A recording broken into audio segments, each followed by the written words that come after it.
Bakunzi ba Neema Gospel TV, turabaramukije, turanezerewe cyane gusubira guhura namwe muri iki kiganiro. Ubushize mwarabonye ko twari dufise ikiganiro kiryoshe, twari dufise n'umutumire yari yaje kubera ko yipfuza kubana natwe kugira ngo abe live nawe ikiganiro kiriko kiraho. Kandi mwarabonye byararyoshe, yararonsa akanya ko kubaza, yarabajije kandi yarishuwe.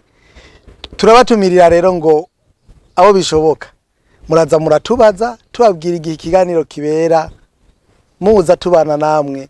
Hanyuma turafise n'ibindi biganiro mwagiye mubibona, ikiganiro c'urufatiro, ikiganiro ca Spring of Life, hariho impano yanje ku bwa Kristo.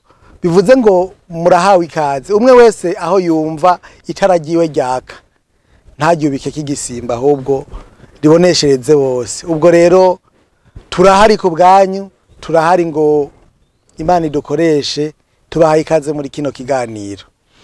Mwarimu sabwe muguwe neza, dushima Imana. Ibintu by'igikoko vyari bigoye itahura, burya nico gituma n'ibibazo byabaye byinshi muri iki kiganiro. Ubwo rero aho nza kwisanga muri iki kiganiro nabwo ari byo bibandanya, naco kiava kiba kirekire nk'ikindi. Oya, ubu turaza kubandanya n'ivyaba abantu ibihumbi 144 144 bashizwe ku ikimenyetso. Abantu benshi bama babajuragiza bakababwira amajambo atariyo, yego, ariko uno munsi nivyo turaba, yego, kuko navyo biri muri gwa rukurikirane twatanguye kubona, aho hazoba hari intwaro ya Satani n'umuvugishwa w'ibinyoma na Antikristo. Dusenga Imana hanyuma turabe ivyo bintu ivyari byo. Murakoze Mana, turagushimiye imbabazi zawe nyinshi n'ubuntu n'urukundo wamugenda utugirira. Urakoze kukidushigikiye, urakoze kukidufasha ukuboko. Bana natwe uturongore, nkemu wawe yera tumurikire, udukoreshe nk'uko ugomba, kugira ngo ivyo ugomba Mana birushirize kuba mwisi nk'uko bano mwijuru. Urakoze bana natwe, uduha umugisha muri vyose ku bwa Yesu Kristo umwami wacu. Amen. Kaze. Murakoze. Iyi ni Godipe ya 43 yo muri iki gitabo c'ivyahishuriwe Yohana. Yego. Tumaze kurangiza igice ca 13 c'iki gitabo, bivuze ngo ibice 13 byose biramaze guhera. Aho rero uno munsi dutangura n'igice ca 14. Yego. Muri iki gice ca 14 turaza kubonamwo ba bantu ibihumbi 144 bari ku musozi Siyoni. Yego. Guhera bamwe Yohana yerekwa. Yego. Guhera ku murongo wa mbere w'iki gice gushika ku murongo ugira 5. Yego. Umurongo wa mbere havuga ngo, kandi mbona umwagazi w'intama. Mu Kigiriki bavuze ngo naritegereje, mbona umwagazi w'intama. Yego. Uhagaze ku musozi Siyoni, ahagararanye n'abantu ibihumbi 144 bafise izina rya se wiwe ryanditswe. Niko bakoresheje mu Kigiriki, ariko muri Bibiliya zacu handitse ngo bafise izina ryiwe n'izina rya se ryanditswe mu ruhanga rwabo. Yego. Kandi naritegereje, iryungane nk'iri rigaruka ibetangabo 10 mu gitabo c'ivyahishuriwe Yohana. Kandi igihe cyose rije hacakurikira ibintu vyabaye vy'icubahiro. Mbona umwagazi w'intama ahagaze ku musozi Siyoni. Yego. Twaramaze rero guhabwa intangamarara ku bijanye n'umwagazi w'intama mu gihimba ca 5. Uyu ni intambwe yo mu muryango wa Yuda, igishitsi co ku munago wa Dawidi. Uwacu yahezagiwe Yesu Kristo. Yohana amubonye ahagaze ku musozi Siyoni. Yego. Uyu musozi Siyoni rero woba ari Yerusalemu wo mwijuru, wururuka uvuye mwijuru, nko tubona mu icete candikiwe Abaheburayo igice ca 12 umurongo wa 22 kugeza ku murongo wa 24, atari Yerusalemu dusanzwe tuzi yo mw'isi. Yego. Ahagaranye n'abantu ibihumbi 144 guhera mu gihimba ca 12 twamaze guhabwa indondoro y'abantu batandatu bazogira uruhara rukomeye mu gihe c'ireresi ry'amagume. Ubu naho duhawe umuntu w'indwi ariwe abayuda 144 bari bashizwe ko ikimenyetso mu gihimba c'indwi. Ubu twongeye guhura nabo mu bihe biheraheza amagume. Birateye igomwe kubona ko gushika ubu atanumwe aratakara muri bo, naho baciye mu misi y'umwiza iyi si yigeze kumenya. Barahamwe na Antikristo, ariko Imana yarabarinze bose ntibapfa. Yego.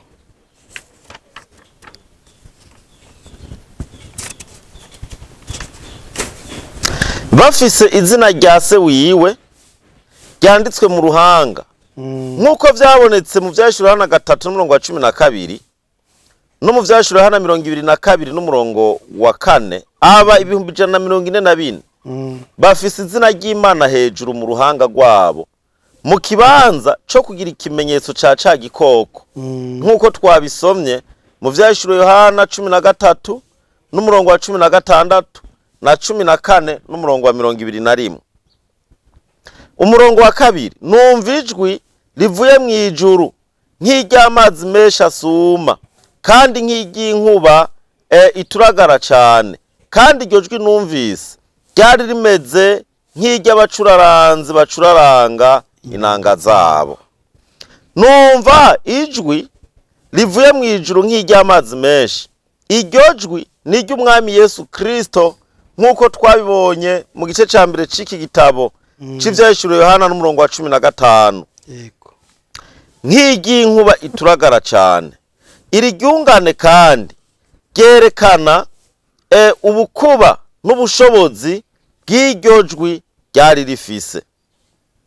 Ryari rimeze nk'iry'abacuraranzi bacuraranga inanga zabo.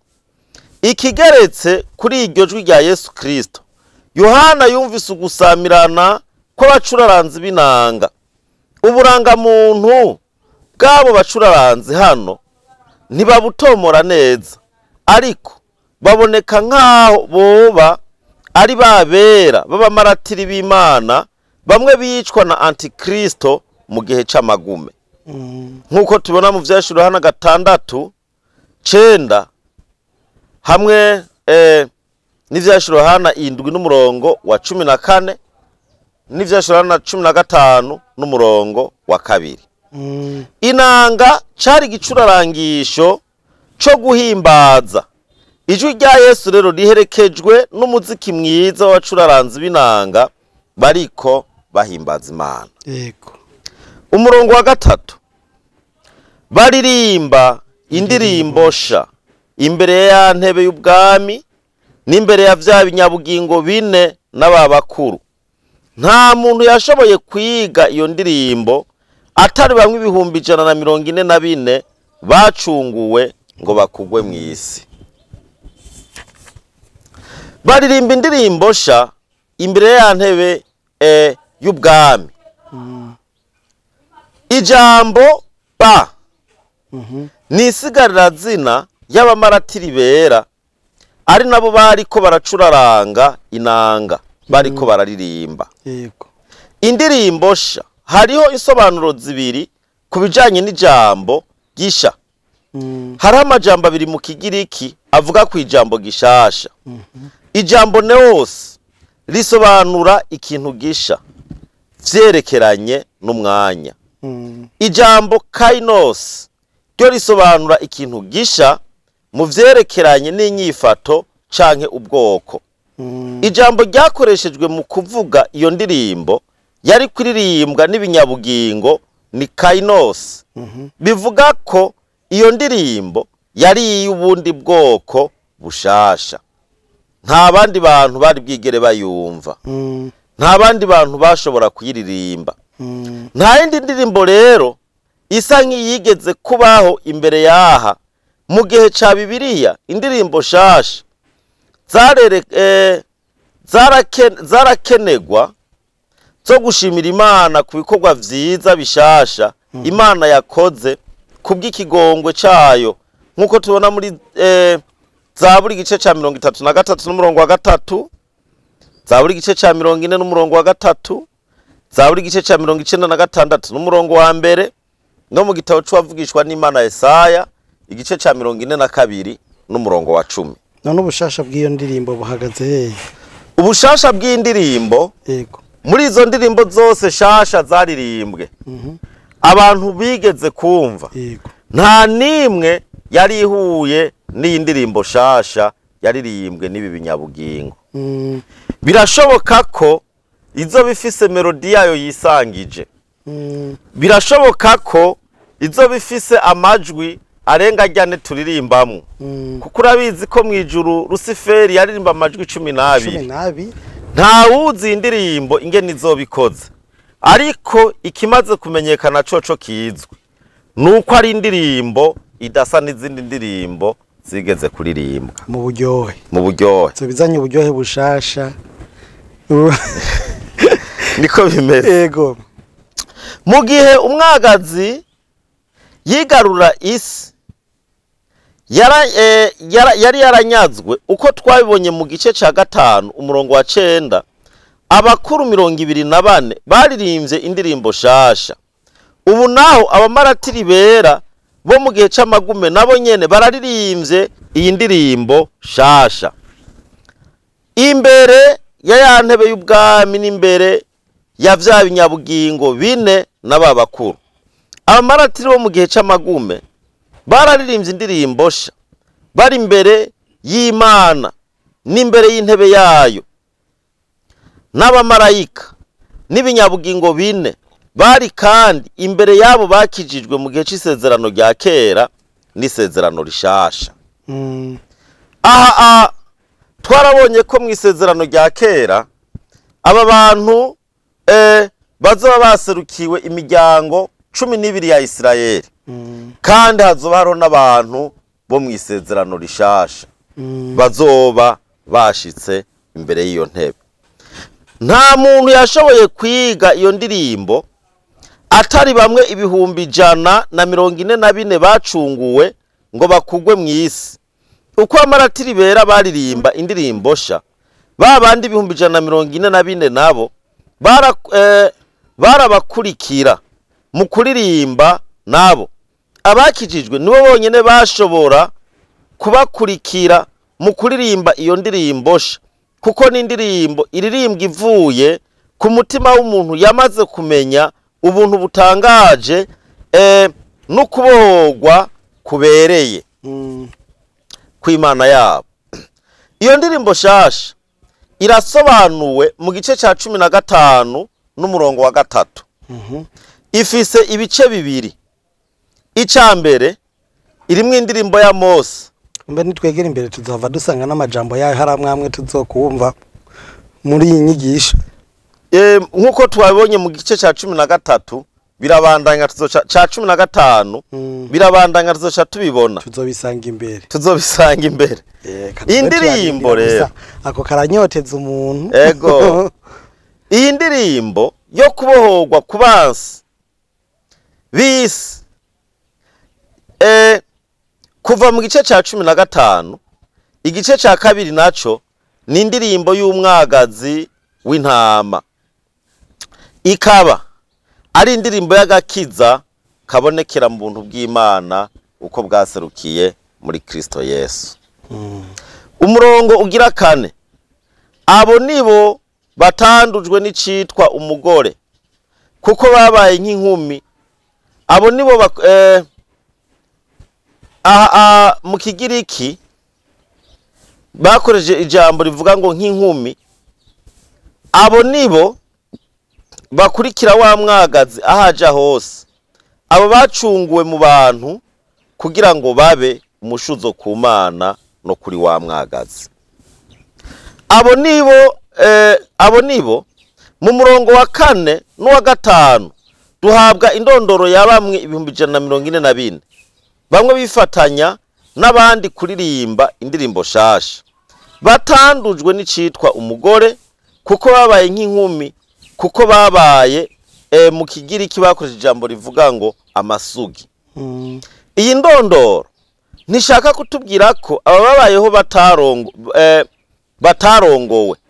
Isezerano rishasha riremeza ubukwe, kandi uyu murongo ntiwoba wazanywe no gutesha agaciro ubukwe. Nk'uko tubibona mu cete Paulo yandikiye Timoteyo ca mbere gice ca 4 n'umurongo wa 3, no mu cete candikiwe Abaheburayo 13 n'umurongo wa 4. Ijambo kutanduzwa mu Kigiriki ni moruno, rikaba risobanura kuba kw'imyanda canke kutizigirwa. Aba 144 ntibigeze bandavuza ubugingo bwabo mu vy'ubusambanyi bwabaye ihuriro mu gihe c'amagume. Nkuko tubona mu Yohana 9 n'umurongo wa 21 na 14 n'umurongo w'8. Ni inkumi mu Kigiriki ni partenos, risobanura umuntu naho yoba umuhungu canke umukobwa yagumye ari isugi akaguma yejejwe. Kubwaya mungane biraboneka neza ko abantu batanduye babaho ubuzima bwejejwe no murunganwe rw'abantu b'intagondwa. Aba nibo bakurikira wa mwagazi ahaja hose. Abo nibo bakurikira wa mwagazi ahaja hose. Ubugingo rukristo nibwo bwo gukurikira umwagazi w'intama w'Imana. Nkuko tubibona mu butumwa bwiza bwa Yesu Kristo ko bwanditswe na Mariko igice ca 2 n'umurongo wa 14 n'igice ca 10 n'umurongo wa 21. Tukabibona mu butumwa bwiza bwa Yesu Kristo ko bwanditswe na Luka igice c'9 n'umurongo wa 59. Ubutumwa bwiza ko bwanditswe na Yohana igice ca mbere 43 21 n'umurongo wa 19. Cete cha Petero wa mbere 2 umurongo wa 21 n'icete ca mbere ca Yohana 2 n'umurongo wa 6. Yego. Uwizera akurikira Yesu Kristo aho amurongorera hose, kandi abanyene yarabikoze. Abo bacunguwe mu bantu aba 144 barakijijwe bava mu bantu benshi bariho mu gihe c'amagume. Twerekwa abantu b'isinzi batoharurika bashoboye gukizwa kugira ngo babe umushuzo ku Mana no kuri wa mwagazi. Aba nibo babaye umushuzo, nukuvuga abantu bakijijwe n'Imana bo n'umwagazi. Umushuzo vyari vyamwa vya mbere vyatanguye kuboneka, ariko kirushirije kuri ivyo vyerekana ko hari n'ibindi vyamwa vyaba bigiye kuza. Abayuda 144 nababaye aba mbere mu gukizwa n'Imana mu gihe c'amagume, ariko sabo bonyene bari bakwiriye gukizwa gusa. Mu gice c'indwi ku murongo wa 9 tubwirwa ko hari abantu isinzi badashobora guharurika nabo nyene bakijijwe. Umurongo wa 5 tugwe kaze nawe usome umurongo wa 5. Umurongo wa 5. Umurongo wa 5 uvuga ngo kandi mu kanwa kabo ntihabonetsemwe ikinyoma, nta gasembwa bagira. Aba bantu havuga ngo kandi mu kanwa kabo ntihabonetsemwo ikinyoma. Yego. Ijambo ikinyoma mu Kigiriki ni pseudo. Naryo rikaba risobanura ububeshi canke ikintu cose kitari ukuri. Mu gihe umuvugishwa w'ibinyoma azoba amaze kuzuza ikinyoma mw'isi, kandi mu kanwa kabo ntihabonetsemwo ibinyoma, umuvugishwa w'ukuri w'Imana azoca rero nawe avuga ukuri kw'Imana. Nta gasembwa bagira. Babandi 144 barakijijwe n'Imana, bagumye bifashe bejejwe mw'isi humanye, baguma bakurikira Kristo mu kwizera basigura ukuri kw'Imana, none ubu bahagaze imbere y'intebe y'Imana atagasembwa bafise. Agasembwa mu Kigiriki ni amonos, kandi iri jambo ryakoreshwa mu gushaka kuvuga igikoko kitagira ibara canke agasembwa kandi kibereye gutangwa kw'ikimazi ku Mana. Aha rero ku murongo wa 6 tubona ubutumwa bw'umumarayika wa mbere. Muri iki gice ca 14 aboneka uhereye mu gice ca ku murongo wa 6 gushika ku murongo w'indwi. Umurongo wa 6 uvuga ngo, soma tuwumve. Kandi mbona umumarayika wundi, aguruka yatiriye ijuru, afise ubutumwa bwiza butazoshira, bwo kubarira ababa kw'isi n'amahanga yose, n'imiryango yose, n'indimi zose n'amoko yose.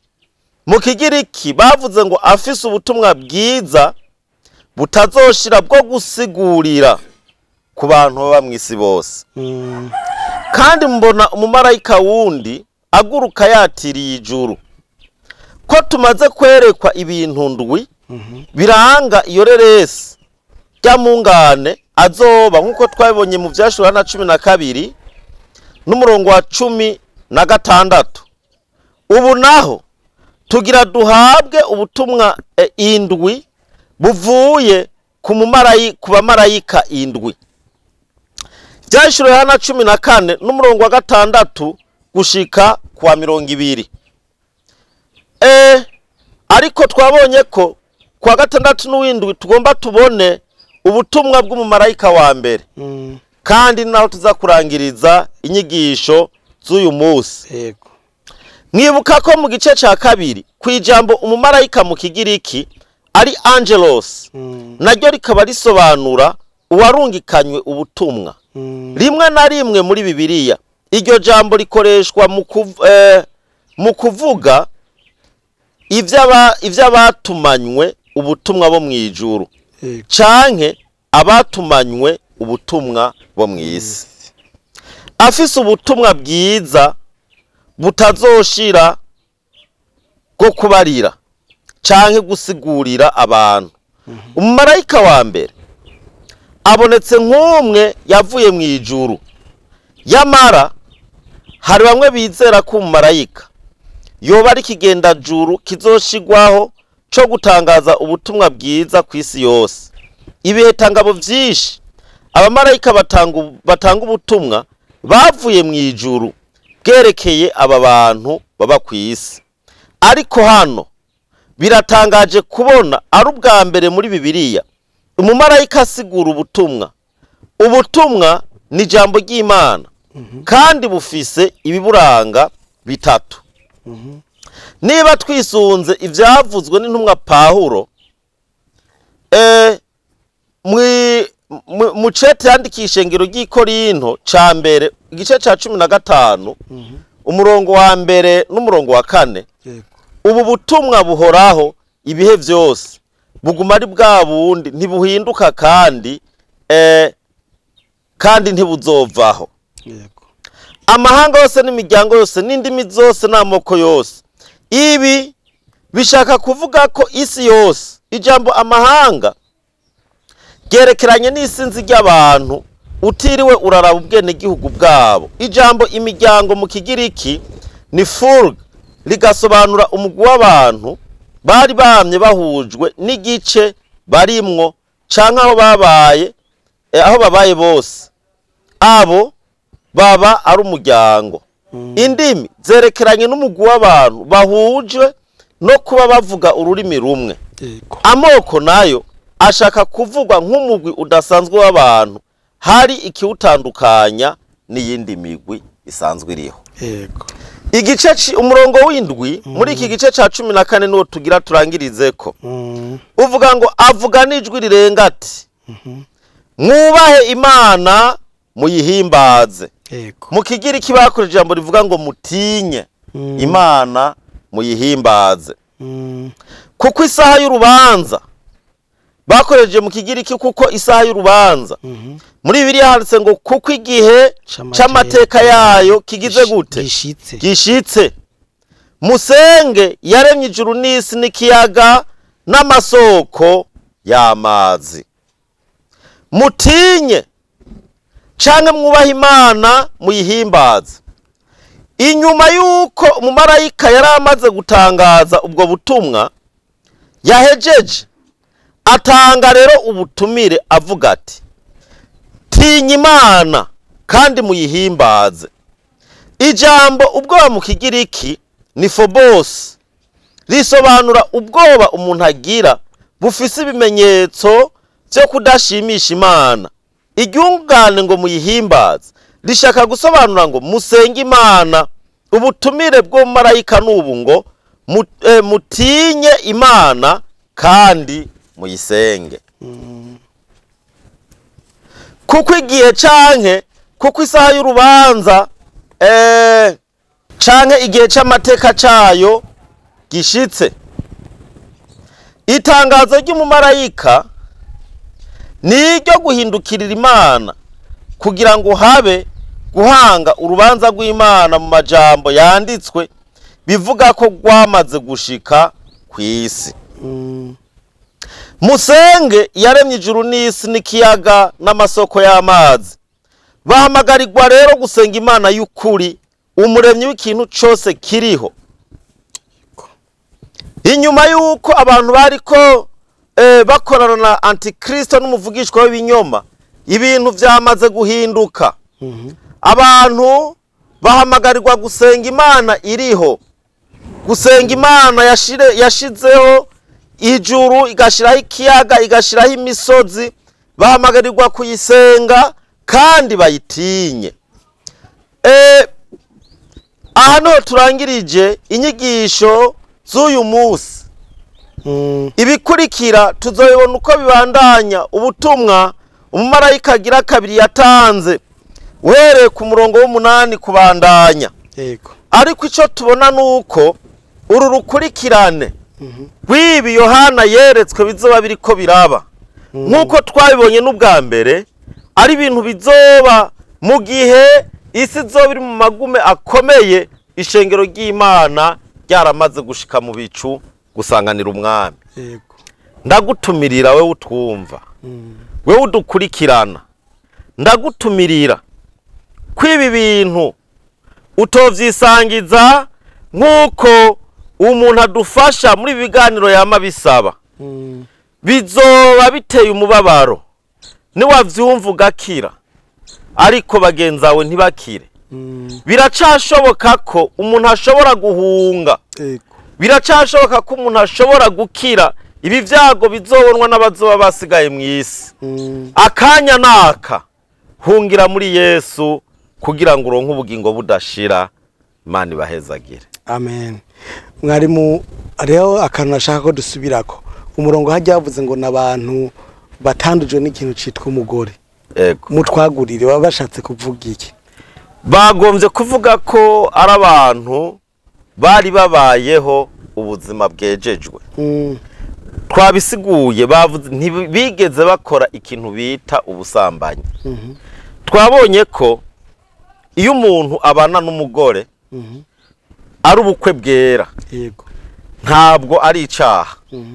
Ntabwo biza muri iyo sase y'abantu bandujwe n'abagore. Ariko ni muri sase y'abantu bandujwe n'abagore mu buryo bw'ubusambanyi, mu buryo bwo kurenga ibigo, mu buryo bwo gukora ivy'Imana itababwiye. Ngira ngo murabitahuye.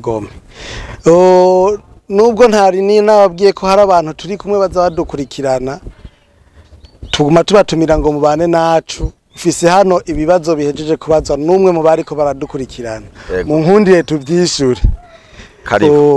Yanditse abaza ngo abo 144 ni bande, ni mu buhe bwoko, baje bava hehe? Abantu 144 twarabonye mu gice c'indwi. N'abantu batowe mu miryango 12 y'Abisirayeli. nukuvuga ngo nabo mu bwoko bwa Isirayeli. Nico gituma Imana naho abisirayeli gushika uno musi ibice binini ntibemera ko Yesu yaje mu isi. Baracarindiriye Mesiya ko azoza. Ariko bo nubwo bakiri muri ubwo buzimire barafise isezerano ry'intahava. Yego. Imana yasezeranye na Dawidi. Yego. Barafise isezerano Imana yasezeranye na Dawidi kuri ubwo bwoko bw'Imana. Niyo mpamvu Imana itabaheba, niyo mpamvu Imana itabareka. No muri iki gihe kigoye Imana izoguma ibakurikirana. Aba rero 144 n'abantu batowe muri ya miryango 12 ya Isirayeli, umuryango umwe. Yego. Iryo sezerano na Dawidi rivuga gute mutwibukije? Isezerano Imana yasezeranye na Dawidi iryo rituma idashobora kubaheba no muri bibe by'amagumu. Isezerano ngaha Imana yasezeranye na Dawidi usomye mu gitabo cy'abavugishwa n'Imana Yesaya igice cya 33 ku murongo wa 19 kumanuka gato avuga ngo maze ijambo ry'Uhoraho riza kuri Yeremiya riti uku niko hagize ati namba mwoshobora guhindura isezerano ryanje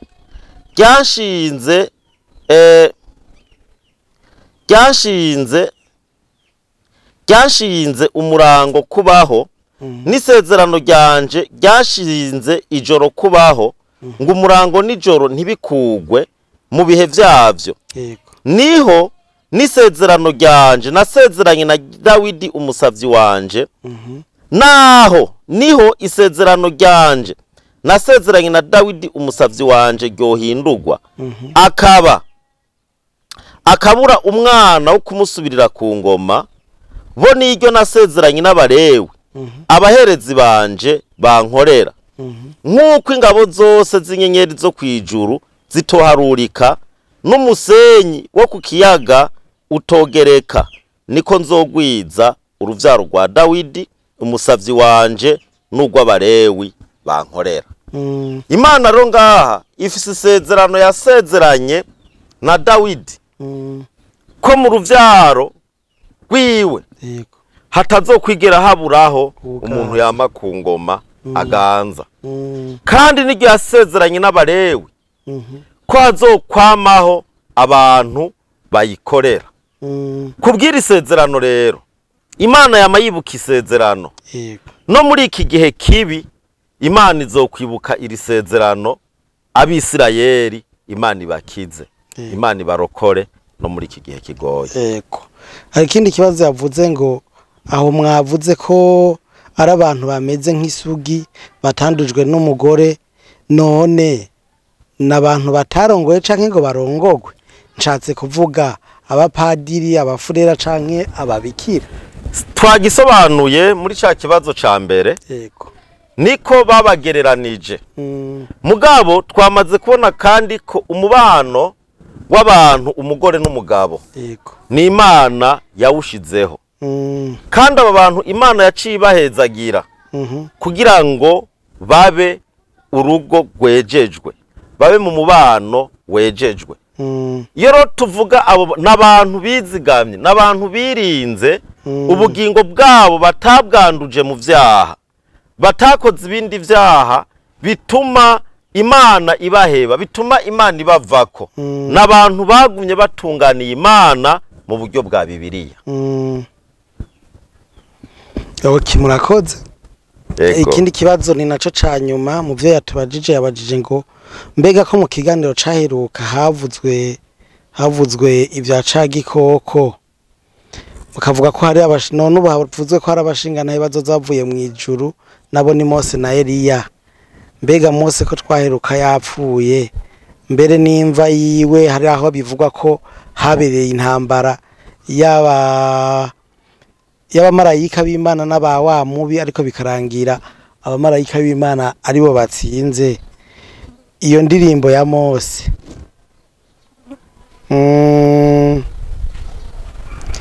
yoba canke hoba indirimbo ya Mose, kandi nawe ari mu bapfuye canke hoho yoba yazuriwe mu ijuru ko twumva ko azogaruka be na Eliya vyagenze gute? Murakoze cyane, ikibazo ciza. Nagomba banze twishure umuntu wacu adukurikirana. Yego. Mose Imana imaze kumujana ku musozi ikamwereka igihugu Abisirayeli yari yarabasezeraniye bari bagiye kwambukiramwo, ikamubwira ko atazogishikamwe. Birivuga ngo Imana yaciye imwiyicira, icira mwihambira. Nta muntu numwe yigeze abona imva ya Mose. Yego. Bibiri ivuga ko Satani yagomvye kugwana yereka Imana ko Mose atoja mu ijuru kubera ko yacumuye, yarenze ku itegeko ry'Imana. Yego. Agakubita igitandara incuro Imana itamubariye. Amwereka ko ivyo bituma Mose ataronka favere yo kuja mu ijuru. Mugabo Imana iciramutwara n'imva yiwe irayinyegeza. Nta muntu numwe yigeze abona imva ya Mose. Ariko ari ibintu bitwemeza ko Mose atahambwe mu ivu, ngo Imana iramuhamvye mu ivu biraheze. Usomye mu butumwa bwiza bwa Yesu Kristo ko bwanditswe na Matayo hariya mu gice c'17. Yego. Igihe Yesu yari ku musozi agakayanganira ku musozi, Bibiri ivuga yuko habonetse Mose na Eliya. Yego. Barababona barabasanga. Yesu ari kumwe na Yohana, ari kumwe na Petero, ari kumwe na Yakobo. Haba evenemi ryoshe cyane. Habaho ibihe vyiza. Petero yabonye aravuga ati Yesu bikunde twigumire ngaha. Twebwe nta ngorane turagomba twibere hanze, ariko twebwe turubaka urusago rwawe n'urwa Mose n'urwa Eliya. Yego. Twe twigumire ngaha bikunde. Ico gihe ngo haca humvikana ijwi ry'Imana. Nka rimwe ryumvikana ca gihe Yesu yaraje kuri Yorodani kubatizwa na Yohana. Rivuga ngo nguyu umwana wanje nkunda cana kampimbara, mumwumve. Yego.